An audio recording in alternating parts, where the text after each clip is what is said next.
Hi hello ಎಲ್ಲರಿಗೂ ಬೆಳಗಿನ ಜಾವದ ಶುಭಾಶಯಗಳು. ಸೊ ನಾವು ಬೆಳಗ್ಗೆ ಎದ್ದು ರೆಡಿಯಾಗಿ ಲೇಪಾಕ್ಷಿಲಿ ಒಂದು ಮದುವೆ ಇತ್ತು. ಸೊ ಮದುವೆಗೆ ಹೊರಟ್ವಿ. ಸೊ ಮದುವೆ ಮುಗಿಸ್ಕೊಂಡು ನಂತರ ಲೇಪಾಕ್ಷಿಲಿ ಅದು ಚೆನ್ನಾಗಿದೆ ಅಂತ ಹೇಳಿದರು. ಸೊ ಅಲ್ಲಿ ನೋಡ್ಕೊಂಬರೋಣ ಅಂತೇಳ್ಬಿಟ್ಟು ನಾನು ನಮ್ಮ ಯಜಮಾನರು ನಮ್ಮ ಮಕ್ಕಳು ಹೊರಟ್ವಿ ಅಲ್ಲಿಗೆ. ಸೊ ಲೇಪಾಕ್ಷಿಗೆ ರೀಚ್ ಆದ್ವಿ. ಇಲ್ಲಿ ದೊಡ್ಡ ಕಲ್ಲಿದೆ. ಸೊ ಅಲ್ಲಿ ಕಲ್ಲಿನ ಕೆಳಗಡೆ ಗ್ರಿಲ್ ಹಾಕಿ ಕಲ್ಲಿಗೆ ಗ್ರಿಲ್ ಅಟ್ಯಾಚ್ ಮಾಡಿ ಕಟ್ಟಿದ್ದಾರೆ. ಬಟ್ ಆ ಟೈಮಲ್ಲೇ ಈ ಥರ ಹೆಂಗೆ ಮಾಡಿದ್ರೋ ಗೊತ್ತಿಲ್ಲ, ತುಂಬ ಚೆನ್ನಾಗಿ ಮಾಡಿದ್ದಾರೆ.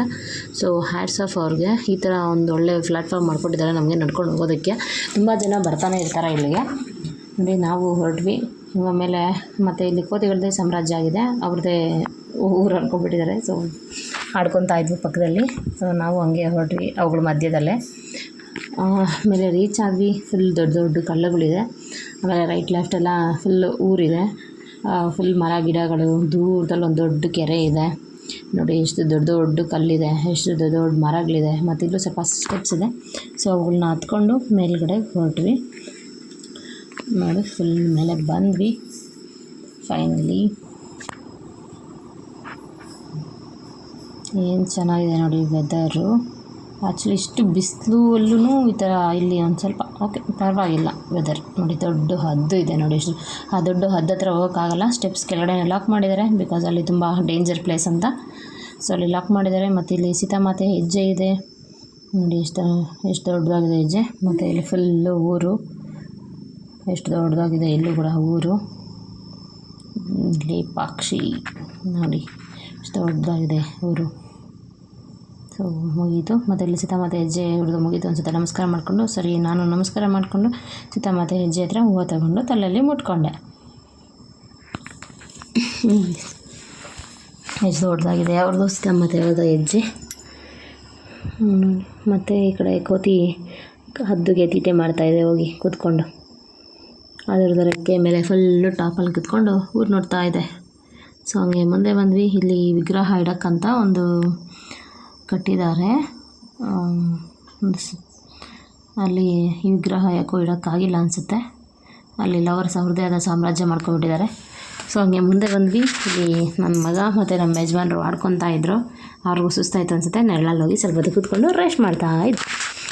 ಮತ್ತು ಮುಗೀತು, ಸರಿ ಹೊರಡೋಣ ಅಂತ ಫೈನಲಿ ಹೇಳ್ಕೊಂಡು ಬರ್ತಾ ಇದ್ದೀವಿ. ನೋಡಿ ಎಷ್ಟು ದೊಡ್ಡದಾಗಿದೆ ಇದು ಬಂಡೆ. ದೊಡ್ಡ ಕಲ್ಲು, ಎಷ್ಟು ದೊಡ್ಡ ಕಲ್ಲು ನೋಡಿ, ಏನು ಸಾಕಾಗಿದೆ ಎಷ್ಟು ದೊಡ್ಡ ಕಲ್ಲು. ಮತ್ತು ಇಲ್ಲಿ ಬಂದ್ವಿ ಈ ಕಡೆ ಫುಲ್. ಇಲ್ಲಿ ಬಂದಮೇಲೆ ರೈಟ್ ಸೈಡಲ್ಲಿ ವಾಲೆಗಳು, ಬ್ಯಾಗ್ಸು ಸೊ ಎಲ್ಲ ಮಾರ್ತಾಯಿದ್ರು ನೋಡಿ. ಅದು ಇಲ್ಲಿಂದ ಎಷ್ಟು ಕ್ಲೀನಾಗಿ ಕಾಣಿಸುತ್ತೆ. ಮತ್ತು ಆಯಿತು ಅಂತ ಹೊರಟ್ವಿ. ಅಲ್ಲಿಂದ ಹೊರಟು ಮತ್ತು ಇಲ್ಲಿ ಬಸವಣ್ಣ ಹತ್ರ ಬಂದ್ವಿ. ಇಲ್ಲೊಂದು ತಾತ ಹುಲ್ಲು ಕಿತ್ಕೊತಾಯಿದ್ರು ಅಂತ ಲೀವ್ಸು. ಸೊ ಏನಕ್ಕೆ ಅಂತ ಕೇಳಿದ್ರೆ, ಇದು ವಯಸ್ಸಾದವ್ರಿಗೆ ಕಾಲು ನೋವು, ಮಂಡಿ ನೋವು ಇದ್ದರೆ ಹಚ್ಕೊಂಡ್ರೆ ವಾಸಿ ಆಗುತ್ತೆ ರುಬ್ಬಿಟ್ಟು ಅಂತ. ಸರಿ ಅಂತ ಕೇಳಿಕೊಂಡು ಮುಂದೆ ಹೊರಟ್ವಿ. ಇಲ್ಲಿ ಪಕ್ಕದಲ್ಲಿ ಚಿಕ್ಕ ದೇವಸ್ಥಾನ ಇತ್ತು. ಅವ್ರು ನಮಸ್ಕಾರ ಮಾಡಿಕೊಂಡು ಬಸವಣ್ಣ ಹತ್ರ ಹೊರಟ್ವಿ. ನೋಡಿ ಆಗಿನ ಕಾಲದಲ್ಲೂ ಬಸವಣ್ಣ ಕಲ್ಲಲ್ಲಿ ಎಷ್ಟು ಸಖತ್ತಾಗಿ ಮಾಡಿದ್ದಾರೆ. ಫುಲ್ಲು ಡಿಸೈನ್ಸ್ ನೋಡಿ ಏನು ಸಖತ್ತಾಗಿ ಮಾಡಿದ್ದಾರೆ. ಕಲ್ಲಲ್ಲಿ ಎಷ್ಟು ಚೆನ್ನಾಗಿ ಡಿಸೈನ್ ಮಾಡಿದ್ದಾರೆ. ಇದು ಈಗಿನ ಕಾಲದಲ್ಲಂತೂ ಮಾಡೋಕ್ಕೆ ಆಗಲ್ಲ. ಸೊ ಇದು ಸತ್ಯದ ಕಾಲದಲ್ಲಿ ಮಾಡಿರುವಂತಹ ದೇವಸ್ಥಾನ ಮತ್ತು ಬಸವಣ್ಣ ನೋಡಿ ಏನು ಚೆನ್ನಾಗಿ ಮಾಡಿದ್ದಾರೆ. ಇದನ್ನ ಮುಟ್ಟಬಾರ್ದು ಅಂತೇಳ್ಬಿಟ್ಟು ಅಲ್ಲಿ ಬರೆದಿದ್ದಾರೆ, ಬಟ್ ಯಾರು ಕೇಳಲ್ಲ. ಸೊ ಅದನ್ನ ಟಚ್ ಮಾಡಿಕೊಂಡೆ ಫೋಟೋಸ್ ತೆಗಿತಾಯಿದ್ರು. ಸರಿ ಅಂತ ಮುಂದೆ ಬಂದ್ವಿ. ನಾನು ಸ್ವಲ್ಪ ಎಲ್ಲ ಕಿತ್ಕೊಂಡೆ. ನಮ್ಮ ಅತ್ತೆಯವ್ರಿಗೂ ಮಂಡಿ ನೋವಿತ್ತು. ಸೊ ಅದು ನಾವು ನೆನಪಾಗಿದ್ದಕ್ಕೆ ಸ್ವಲ್ಪ ಕಿತ್ಕೊಂಡು ಬ್ಯಾಗಲ್ಲಿ ಹಾಕ್ಕೊಂಡು ಮತ್ತು ಕೃಷ್ಣದ ದೇವರಾಜ ಸಂಸ್ಥಾನಕ್ಕೆ ಬಂದ್ವಿ.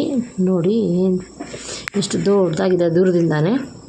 ಸೊ ಹಂಗೆ ಮೇಲ್ಗಡೆ ಹತ್ಕೊಂಡು ಬಂದು ರೈಟು ಲೆಫ್ಟು ಎಲ್ಲ ಫುಲ್ಲು ಪಾರ್ಕ್ ಇದೆ. ಫ್ಯಾಮ್ಲಿ ಟೈಮ್ ಸ್ಪೆಂಡ್ ಮಾಡೋಕ್ಕೆ ತುಂಬ ಚೆನ್ನಾಗಿರುತ್ತೆ. ಮಕ್ಕಳನ್ನೆಲ್ಲ ಕರ್ಕೊಂಡು ಬಂದರೆ ಇಲ್ಲಿ ಆಟ ಆಡಿಸ್ಕೊಂಡು ನೆಮ್ಮದಿಯಾಗಿ ಒಂದು ಡೇ ಫುಲ್ಲು ಸ್ಪೆಂಡ್ ಮಾಡಿಕೊಂಡು ಮನೆಗೆ ಹೊರಡ್ಬೋದು. ಸರಿ ಅಂತ ಒಳಗಡೆ ಬಂದ್ವಿ. ಆ್ಯಕ್ಚುಲಿ ಇಲ್ಲಿರೋ ಸ್ತಂಭಗಳಿಗೆ ಒಂದೊಂದು ಸ್ತಂಭಕ್ಕೂ ಒಂದೊಂದು ಶಾರ್ಟ್ ಆ್ಯಂಡ್ ಸ್ವೀಟಾಗಿ ಮುಗಿಸ್ತೀನಿ. ಇಲ್ಲಿ ಈ ಸ್ತಂಭಗಳು ಮಾಡಿರುವಂಥ ವ್ಯಕ್ತಿಗಳು ಮಲಗಿದ್ರಂತೆ. ಈ ಸ್ತಂಭಗಳಿಗೆಲ್ಲ ಜೀವಕಳೆ ನೀಡಿದ್ರಂತೆ. ಸೊ ಮಲಗಿರಬೇಕಾದ್ರೆ ಬೆಳಗಿನ ಜಾವ 4 ಗಂಟೆ ಹೊತ್ತಿಗೆ ಈ ಸ್ತಂಭದಲ್ಲಿರುವಂಥ ಗೊಂಬೆಗಳು ಮದುವೆಯಲ್ಲಿ ಟೋಳು ಟಮಟೆ ಹೊಡಿತಾರಲ್ಲ ಆ ರೀತಿಯಲ್ಲಿ ಹೊಡಿತಾ ಇದ್ವಂತೆ. ಸೊ ಆ ರೀತಿ ಹೊಡ್ಕೊಂಡು ದೇವಲೋಕಕ್ಕೆ ತೆರಳೋಕ್ಕೆ ರೆಡಿಯಾಗಿದ್ವಂತೆ.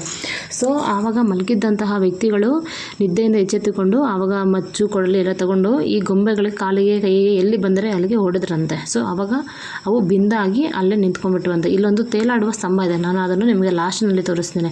ಸೊ ಮುಗೀತು ಅಂತ ಮುಂದೆಗಡೆ ಹೊರಟ್ವಿ, ದೇವಸ್ಥಾನಕ್ಕೆ ದರ್ಶನ ಮಾಡ್ಕೊಳ್ಳೋಣ ಅಂತ ಹೊರಡಬೇಕಾದ್ರೆ ಇಲ್ಲಿ ಪೂಜಾರಿಗಳು ಮತ್ತು ಪೊಲೀಸವರು ಯಾರೂ ಇಲ್ಲಿ ವಿಡಿಯೋ ಮಾಡೋಂಗಿಲ್ಲ ಅಂತಂದರು. ಸೊ ಆಯ್ತು ಅಂತ ಸ್ಟಾಪ್ ಮಾಡಿಕೊಂಡು ಮುಂದೆ ಬಂದ್ವಿ. ಸೊ ಇಲ್ಲಿ ಬಂದ್ವಿ, ಇಲ್ಲಿ ದುರ್ಗಾ ಮಾತೆ ಇದ್ದಾರೆ, ತುಂಬ ಪವರ್ಫುಲ್ ದೇವರಂತ ಇಲ್ಲಿ. ಸೊ ಅವ್ರಿಗೆ ನಮಸ್ಕಾರ ಮಾಡಿಕೊಂಡು ಮುಂದೆ ಬಂದ್ವಿ. ಇಲ್ಲಿ ಲೆಫ್ಟ್ ಸೈಡಿಗೆ ಬಂದ್ವಿ ನೋಡಿ, ದುರ್ಗಾ ಮಾತೆ ಲೆಫ್ಟ್ ಸೈಡ್ ಬಂದ್ವಿ. ಇಲ್ಲಿ ರಾಮಲಿಂಗಂ ಸ್ವಾಮಿಗಳಿದ್ದಾರೆ. ಸೊ ಅವ್ರಿಗೂ ನಮಸ್ಕಾರ ಮಾಡ್ಕೊಂಡು ಇಲ್ಲಿ ತುಂಬ ವಿಗ್ರಹಗಳಿದ್ದಾರೆ. ಇಲ್ಲೆಲ್ಲ ಒಂದು ಟೈಮಲ್ಲಿ ಜಾತ್ರೆ ಆಗುತ್ತೆ. ಸೊ ಯಾವಾಗ ಜಾತ್ರೆ ಆಗುತ್ತೆ ನಂಗೆ ಗೊತ್ತಿಲ್ಲ, ಆ ಜಾತ್ರೆ ಆದಾಗ ನಿಮ್ಗೆ ಒಂದು ವಿಡಿಯೋ ಅಪ್ಲೋಡ್ ಮಾಡ್ತೀನಿ. ಸೊ ಇಲ್ಲಿ ತುಂಬ ಡೆಕೋರೇಟೆಡ್ ಹಳೆಯ ಕಾಲದ ವಿಗ್ರಹಗಳು. ಇಲ್ಲೊಂದು ಕಪ್ಪು ಕೋಣೆ ಇದೆ, ಆ ಕಪ್ಪು ಕೋಣೆಯಲ್ಲಿ ಒಂದು ಬಾವಿ ಇದೆಯಂತೆ, ಬಟ್ ಯಾರೂ ನೋಡಿಲ್ಲ. ಸೊ ಇಲ್ಲಿರುವಂಥವ್ರ ಹತ್ರ ಹೇಳಿದ್ರು. ಸೊ ಮುಗಿಸ್ಕೊಂಡು ಮುಂದೆ ಬಂದ್ವಿ. ಇಲ್ಲೆಲ್ಲ ಫುಲ್ಲು ಸೂಚನೆಗಳು ಹಾಕಿದ್ದಾರೆ, ಏನು ಮುಟ್ಟಬಾರ್ದು ಅಂತ ಫುಲ್ ಇಂಡಿಕೇಶನ್ಸ್ ಆಗಿಬಿಟ್ಟಿದ್ದಾರೆ. ಹಾಗೆ ಬಂದ್ವಿ, ಇಲ್ಲಿ ತುಂಬ ವಿಗ್ರಹಗಳಿದ್ದಾರೆ ನೋಡಿ. ಇವರು ಭದ್ರಕಾಳಮ್ಮ, ಇವ್ರಿಗೂ ನಮಸ್ಕಾರ ಮಾಡಿಕೊಂಡು ಮುಂದೆ ಬಂದ್ವಿ ನೋಡಿ. ಎಲ್ಲ ಹಳೇ ಕಾಲದ ವಿಗ್ರಹಗಳು ತುಂಬ ಚೆನ್ನಾಗಿದೆ, ಫುಲ್ ಕೂಲಾಗಿದೆ ಒಳಗಡೆ ಫುಲ್ಲು. ಮತ್ತು ಇಲ್ಲಿ ಮೇಲುಗಡೆ ಒಳಗಡೆ ಬಂದಿದ ತಕ್ಷಣ ಇಲ್ಲಿ ಆಗಿನ ಕಾಲದಲ್ಲಿ ಏನೆಲ್ಲ ಹಬ್ಬಗಳು ಮಾಡ್ತಾಯಿದ್ರು, ಏನು ಫಂಕ್ಷನ್ಸ್ ಮಾಡ್ತಾಯಿದ್ರು ಅದ್ರದ್ದೆಲ್ಲ ವೀಡಿಯೋಸ್ ಹಾಕಿದ್ದಾರೆ ಮೇಲ್ಗಡೆನೇ. ಮುಂದೆ ಬಂದ್ವಿ, ನಾನು ಆವಾಗಲೇ ಹೇಳಿದ್ನಲ್ಲ ಒಂದು ತೇಲಾಡುವ ಸ್ತಂಭ ಇದೆ ಇಲ್ಲಿ ಅಂತ, ನೋಡಿ ಅದೇ ಸ್ತಂಭ ಇದು ನೋಡಿ. ಫುಲ್ಲು ಬಟ್ಟೆ ಹಾಕಿ ಎಕ್ಸ್ಪೆರಿಮೆಂಟ್ ಮಾಡ್ತಾಯಿದ್ದಾರೆ. ಇಲ್ಲಾಂದರೆ ಈ ದೇವಸ್ಥಾನ ಫುಲ್ಲು ದೇವಾಲಯಕ್ಕೆ ಹೊರಟೋಗ್ತಾ ಇತ್ತಂತೆ ಅವರು ಬಿಂದ ಮಾಡಿಲ್ಲ ಅಂದಿದ್ರೆ. ಕಲ್ಲಲ್ಲಿ ಏನು ಚೆನ್ನಾಗಿ ಮಾಡಿದ್ದಾರೆ ನೋಡಿ, ಒಂದೊಂದು ಗೊಂಬೆನೂ ಎಂತೆಂಥ ಶಿಲೆಗಳಲ್ಲಿ ಮಾಡಿದ್ದಾರೆ, ತುಂಬ ಚೆನ್ನಾಗಿದೆ. ಮತ್ತು ನಾವು ಇಲ್ಲಿ ದರ್ಶನ ಮುಗಿಸ್ಕೊಂಡು ಇಲ್ಲಿ ರೈಟ್ ಸೈಡಿಗೆ ಬಂದ್ವಿ. ಇಲ್ಲಿ ಫುಲ್ಲು ಮಂಟಪಗಳಿದೆ ಮತ್ತು ಇಲ್ಲಿ ಮ್ಯಾಟ್ಸ್ ಆಗಿದ್ದಾರೆ, ತುಂಬ ಬಿಸಿಲಿರೋದ್ರಿಂದ ಕಾಲು ಸುಡುತ್ತೆ ಅಂತ. ಸೊ ಹಂಗೆ ಮುಂದೆ ಬಂದ್ವಿ. ಏನು ಸಿಮೆಂಟು ಏನು ಇಲ್ದಿರ ಬರೀ ಕಲ್ಲಲ್ಲೇ ಜೋಡಿಸಿರುವಂತಹ ಸಂಸ್ಥಾನ ನೋಡಿ, ಏನು ಚೆನ್ನಾಗಿ ಮಾಡಿದ್ದಾರೆ. ಮತ್ತು ಇಲ್ಲಿ ರಾಮಲಿಂಗಂ ನೋಡಿ, 7 ಸುತ್ತಿನ 7 ತಲೆಗಳ ನಾಗರಹಾವು ಇದೆ. ಸೊ ಈ ನಾಗರಹಾವಿಗೂ ಒಂದು ಸ್ಟೋರಿ ಇದೆ. ಈ ನಾಗರಹಾವು ಮಾಡಬೇಕಾದ್ರೆ ಇಲ್ಲಿ ನಾಗೇಂದ್ರನ ಪ್ರತಿಮೆಯನ್ನು ಮಾಡುವಂತಹ ಟೈಮಲ್ಲಿ ಆ ವ್ಯಕ್ತಿ ಅವ್ರ ತಾಯಿಯನ್ನು ಇಲ್ಲಿಗೆ ಬರಬೇಡ ಅಂತ ಹೇಳಿದ್ರಂತೆ. ಸೊ ಅವ್ರ ತಾಯಿ ಇಲ್ಲಿ ಬಂದು ನೋಡಿದಾಗ ಈ ಪ್ರತಿಮೆ ಫುಲ್ಲು ಬಿರುಕು ಬಿಟ್ಕೊಂಡ್ಬಿಟ್ಟಿತ್ತಂತೆ. ಸೊ ಆಮೇಲೆ ಮತ್ತೆ ಈ ಪ್ರತಿಮೆನ ರೆಡಿ ಮಾಡಿರೋದು ನೋಡಿ. 7 ಸುತ್ತಿನ ಹಾವು ಇದು, 7 ತಲೆಗಳ ಹಾವು ಎಷ್ಟು ದೊಡ್ಡದಾಗಿದೆ, ಫುಲ್ ಕಲ್ಲಲ್ಲೇ ಮಾಡಿರೋದು. ಸೊ ಇದನ್ನು ಮುಗಿಸ್ಕೊಂಡು ನೋಡಿಕೊಂಡು ಮುಂದೆಗಡೆ ಬಂದ್ವಿ. ಈ ಕಡೆ ರೈಟ್ ಸೈಡಲ್ಲಿ ನನ್ನ ಮಗ ಮತ್ತು ನಮ್ಮ ಯಜಮಾನರು ಫುಲ್ ಆಡ್ಕೊತಾ ಇದ್ದರು. ಮತ್ತು ಲೆಫ್ಟ್ ಸೈಡಲ್ಲಿ ಇಲ್ಲೊಂದು ಗಣೇಶನ ಪ್ರತಿಮೆನೂ ಇದೆ ನೋಡಿ, ಫುಲ್ ಕಲ್ಲಲ್ಲೇ ಕೆತ್ತಿರೋದು ನೋಡಿ, ಫುಲ್ ಕಲ್ಲಲ್ಲಿ ಕೆತ್ತಿರೋದು. ಮತ್ತು ಈ ಕಡೆ ಲೆಫ್ಟ್ ಸೈಡಲ್ಲಿ ಫುಲ್ಲು ಇನ್ನೂ ವರ್ಕ್ ಪೆಂಡಿಂಗಲ್ಲೇ ಇಟ್ಬಿಟ್ಟಿದ್ದಾರೆ ಏನೋ ಇಶ್ಯೂಗಳಿಂದ. ಸೊ ಇಲ್ಲಿ ಸ್ಟಾಪ್ ಮಾಡಿದ್ದಾರೆ. ಸೊ ಅದು ಮುಗಿಸ್ಕೊಂಡು ನೋಡಿಕೊಂಡು ಮುಂದೆ ಬಂದ್ವಿ ನೋಡಿ. ಎಷ್ಟು ದೊಡ್ಡ ಮಂಟಪಗಳಿದೆಯಲ್ಲ, ಇದೆಲ್ಲ ಕಲ್ಲಲ್ಲೇ ಕಟ್ಟಿರೋದು. ಒಂಚೂರು ಸಿಮೆಂಟ್ ಆಗಲಿ ಮಣ್ಣಾಗಲಿ ಏನೂ ಯೂಸ್ ಮಾಡಿಲ್ವಂತೆ, ಹಾಗೆ ಕಟ್ಟಿರೋವಂತೆ. ಬಟ್ ಹೆಂಗೆ ಕಟ್ಟಿದ್ರೋ ಗೊತ್ತಿಲ್ಲ ಆ ಕಾಲದಲ್ಲಿ. ಇಲ್ಲಿ ರಾಮಲಿಂಗಂ ಸ್ವಾಮಿಗಳು ಇದ್ದಾರೆ. ಸೊ ಅವ್ರಿಗೂ ನಮಸ್ಕಾರ ಮಾಡಿಕೊಂಡು ಮುಂದೆ ಬಂದ್ವಿ ನೋಡಿ. ಇದೆಲ್ಲ ಫುಲ್ಲು ಸ್ಟಾಪ್ ಮಾಡಿಬಿಟ್ಟಿದ್ದಾರೆ, ಇಲ್ಲಾಂದರೆ ಇಲ್ಲೂ ಏನಾದರೂ ಕಟ್ತಾಯಿದ್ರೇನೋ ನೋಡಿ. ಆವಾಗಲೇ ಹೇಳಿದ್ನಲ್ಲ, ಅವ್ರ ತಾಯಿಯ ಕಣ್ಣನ್ನು ತೆಗೆದು ಈ ಬಂಡೆಗೆ ಹಾಕ್ಬಿಟ್ರಂತೆ, ಈ ಕಲ್ಲು ಬಂಡೆಗೆ ನೋಡಿ. ಆ ರಕ್ತದ ಮಾರ್ಕು, ಬ್ಲಡ್ ಮಾರ್ಕು ಹಾಗೆ ಇದೆ ನೋಡಿ. ಎಷ್ಟು ವರ್ಷಗಳಿಂದ ಅದೇ ಥರ ಇರ್ಬೋದು. ಅಂದರೆ ಅವರ ಅಮ್ಮನ ಕಣ್ಣು ಅಷ್ಟು ದೃಷ್ಟಿ ಆಯಿತು ಅಂತೇಳ್ಬಿಟ್ಟು ಮನುಷ್ಯನಿಗೆ ಕೋಪ ಬಂದು ಅವರ ತಾಯಿಯ ಕಣ್ಣನ್ನೇ ಕಿತ್ತು ಗೋಡೆಗೆ ಎಸೆದಿದ್ದಾರೆ ನೋಡಿ.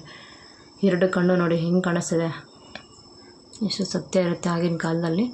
ಸೊ ಅದು ನೋಡಿಕೊಂಡು ಮುಂದೆ ಬಂದ್ವಿ. ಫುಲ್ಲು ಕಲ್ಲಲ್ಲೇ ಇದೆ. ಇಲ್ಲಿ ಕಲ್ಯಾಣಿ ಇದೆ, ಬಟ್ ಅಲ್ಲಿ ಹೋಗೋಂಗಿಲ್ಲ ಅನಿಸುತ್ತೆ, ಬ್ಲಾಕ್ ಮಾಡಿದ್ದಾರೆ. ಸೊ ಅದಕ್ಕೆ ಹೋಗೋಕ್ಕಾಗಿಲ್ಲ ನೋಡಿ, ಆ ಬಾಗಿಲದು. ಸೊ ಇದೆಲ್ಲ ಫುಲ್ಲು ಮಂಟಪಗಳು, ಫುಲ್ ಕಲ್ಲಲ್ಲೇ ಮಾಡಿರೋದು. ಇಲ್ಲಿ ಆಂಜನೇಯ ಸ್ವಾಮಿಗಳ ಪ್ರತಿಮೆ ಇದೆ, ನಮಸ್ಕಾರ ಮಾಡಿಕೊಂಡು ಮುಂದೆ ಬಂದ್ವಿ. ಇಲ್ಲಿ ಸಾಸೂರು ಸಿನ್ನಮ್ಮ ಅವ್ರದ್ದು ಹೆಜ್ಜೆ ಅಂತ ಇದು ನೋಡಿ. ಈ ಹೆಜ್ಜೆಯಲ್ಲಿ ಯಾವಾಗಲೂ ನೀರು ಹರಿತಾನೇ ಇರುತ್ತಂತೆ, ಬಟ್ ಎಲ್ಲಿಂದ ನೀರು ಬರುತ್ತಿದೆ ಏನು ಅಂತ ಯಾರಿಗೂ ಗೊತ್ತಿಲ್ಲ. ಸೊ ಇದೆಲ್ಲ ಆಗಿನ ಕಾಲದಲ್ಲಿ ಮಾಡಿರುವಂಥದ್ದು ನೋಡಿ. ಎಂಥ ಬಿಸಿಲು ಕಾಲನೇ ಆಗಲಿ, ಎಂಥ ಬೇಸಿಗೆ ಕಾಲನೇ ಆಗಲಿ, ಫುಲ್ ಇಲ್ಲಿ ಮಾತ್ರ ನೀರು ಇಲ್ಲದೆ ಇರೋದೇ ಇಲ್ವಂತೆ, ಫುಲ್ ಹರಿತಾನೇ ಇರುತ್ತಂತೆ ಯಾವಾಗಲೂ ನೀರು. ನೋಡಿ ಈ ಕಡೆ ಎಲ್ಲ ಫುಲ್ಲು ಮಂಟಪಗಳು, ಮತ್ತು ಇಲ್ಲಿ ಊಟದ ತಟ್ಟೆಗಳು ಬೇರೆ ಇದೆ ನೋಡಿ. ಆಗಿನ ಕಾಲದಲ್ಲಿ ಊಟ ಮಾಡ್ತಾ ಇದ್ದಿದ್ದ ತಟ್ಟೆಗಳು ಇಲ್ಲೇನೋ ಬರೆದಿದ್ದಾರೆ, ಬಟ್ ಇದೇನೋ ನನಗೂ ಗೊತ್ತಿಲ್ಲ. ನೋಡಿ ಏನೋ ಬರೆದಿದ್ದಾರೆ ಇಲ್ಲಿ. ಈ ತಟ್ಟೆಗಳು ಎಷ್ಟೊಂದು ಇದೆಯೋ ಇಲ್ಲೆಲ್ಲ ನೋಡಿ, ಎಷ್ಟಿದೆ ಊಟದ ತಟ್ಟೆಗಳು. ಸೊ ಎಲ್ಲ ಮಂಟಪಗಳು. ಹಾಗೆ ಮುಂದೆ ಬಂದ್ವಿ, ಮರ ಇದೆ ನೆರಳಿಗೆ ನೋಡಿಕೊಂಡು ಮೇಯ್ನ್ ಎಂಟ್ರೆನ್ಸ್ ಹತ್ರ ಬಂದ್ವಿ. ಆವಾಗ ನಾವು ಹಿಂಗೆ ಹೋಗಿದ್ದು ಮೇಯ್ನ್ ಎಂಟ್ರೆನ್ಸ್ಗೆ.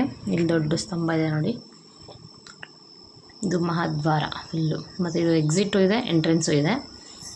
ಆಗಿನ ಕಾಲದ ವುಡ್ಡು ನೋಡಿ ಎಷ್ಟು ಪ್ಯೂರ್ ಆಗಿದೆ ವುಡ್ಡು ಈ ಬಾಗಿಲು. ಸೊ ಇಲ್ಲಿಂದನೇ ನಾವು ಎಕ್ಸಿಟ್ ಆದ್ವಿ, ಬಂದುಬಿಟ್ವಿ ಹೊರಗಡೆ. ಬಂದರೆ ಇಲ್ಲಿ 3 ಲ್ಯಾಂಗ್ವೇಜಲ್ಲಿ ಬರೆದಿದ್ದಾರೆ, ಇಲ್ಲಿ ಏನೂ ಮಾಡಬಾರ್ದು ಅಂತ ನೋಡಿ. ತೆಲುಗಲ್ಲಿ ಬರೆದಿದ್ದಾರೆ, ಹಿಂದಿಯಲ್ಲಿ ಬರೆದಿದ್ದಾರೆ, ಮತ್ತು ಇಂಗ್ಲೀಷಲ್ಲಿ ಬರೆದಿದ್ದಾರೆ. ಸೊ 3 ಲ್ಯಾಂಗ್ವೇಜಲ್ಲೂ ಬರೆದಿದ್ದಾರೆ. ಸೊ ಫುಲ್ಲು ಲೇಪಾಕ್ಷಿ ಟ್ರಿಪ್ ಮುಗಿದು ನಮ್ಮದು. ಸೊ ಈಗ ಮನೆಗೆ ತೆರಳುವಂಥ ಟೈಮ್. ನೀವು ಯಾವುದಾದ್ರು ಲೇಪಾಕ್ಷಿಗೆ ಬಂದಾಗ